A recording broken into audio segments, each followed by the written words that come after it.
Hey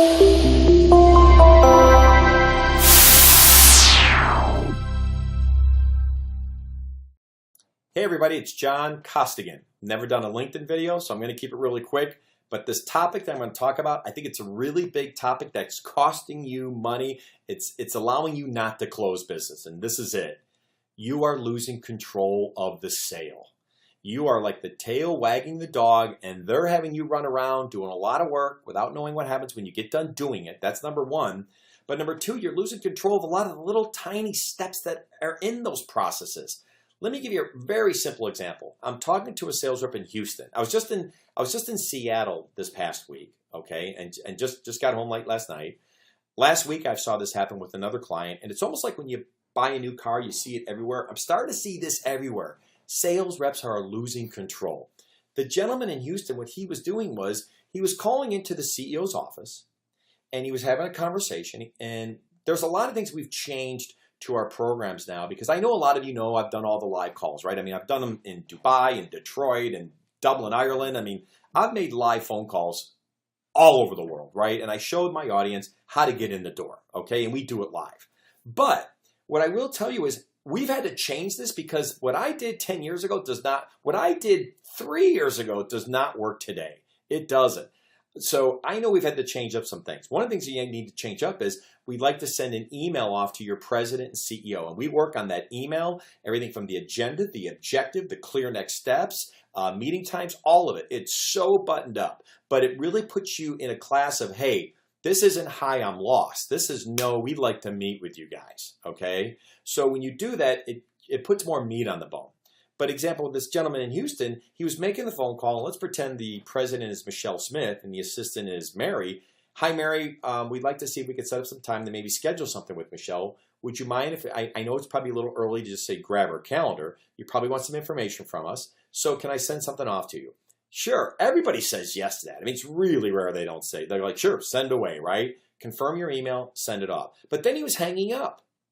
I'm like, well, that's where you're losing control, because now you call back 2 days later and go, hey, Mary, how we doing? Hey, Michelle reviewed it. There's no fit. And then you're done. And by the way, I'm a big believer that if you do that, you're now done. And if you now go to the HR department or to operations or somewhere else, you have an uphill battle, especially when you know that you just had the CEO's office going, no fit. We don't want to see you. So I've always said the reason why you're losing control is you're taking steps that are enabling you to lose control. And there's also steps you're not taking. Here's one step he wasn't taking. When you're on the phone with Mary and you send the email off, you go, hey, Mary, one last thing. I know with what our organization does, we focus on, and for example, I was representing a consulting firm. So I said, hey, we work with people. It's not about getting you more people, it's about getting more out of the people you have. So in this email, I'm going to lay that out to you. But hey, can you please send me over to HR? I know no matter what we do, HR is very heavily involved in these conversations because they're all about people. As well as operations, we look a lot at project management and your processes internally. So I want to make sure I actually reached out to them as well. Could you please forward me over there or give me their names and I'll follow up? Thanks. That's taking control. The part where you don't take control is where you go, hey, here's what not control is. Hey, Mary, so would you happen to know anybody else who might have some challenges or issues with project management or something like that? I used to do that. I don't do that now. Why? I pretty much know the role of who I need to speak to. So I'm just going, hey, listen, can you help me? Can you forward me over to this organization? Because I know I'm going to have to talk to them based on the letter I'm sending the president. You're in control of this call. Instead of throwing the control over to Mary, because a lot of times she might say, well, I'll tell you, well, let me take a look at your letter, John. I'll get back to you. And that's where you start to get these subtle little resistance messages or the objections you get that could stop this train in its tracks, okay? You know, I could tell you the one thing that really frustrates, I'm sure all of us, is when you run around doing a ton of work without knowing what happens when you get done doing it. Don't do that. That's losing control. Remember, they control, the customer has the problem. You are the process. You know, can you imagine sitting in front of a doctor? I mean, I ruptured an Achilles. I just got the cast off, right? And I'm only using this as an example because I just said this in Seattle this week. I said, can you imagine when I look at the doctor and he goes, yeah, you ruptured your Achilles. And the doctor goes, so John, what do you want to do? I'm like, what do you mean what do I want to do? You're the doctor. You tell me. Well, how does this work? Okay? Be the doctor. Do not forget to be the doctor. You're the doctor. Sure, the customer can decide if they want to have surgery or not, but you're the doctor. You control this process.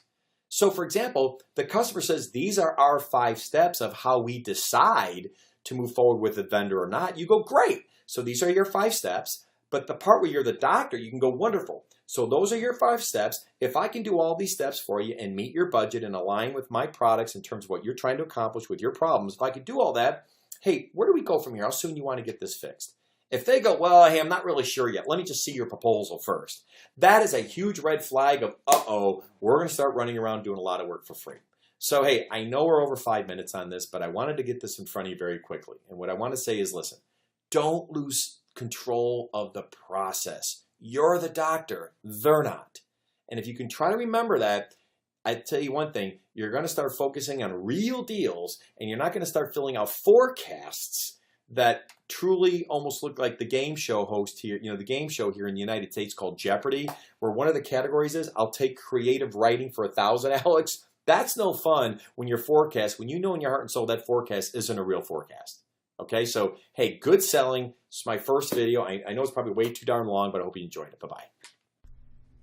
Hey everybody, John Costigan here. The toughest part to any sale is getting in the door, right? Tell you what, click on the URL below this video or go to costigantraining.com/free week. Take the first step of solving this huge problem of getting in the door. It's 5 days, 5 clips, less than 5 minutes. Click on the link. We'll see you in a few seconds.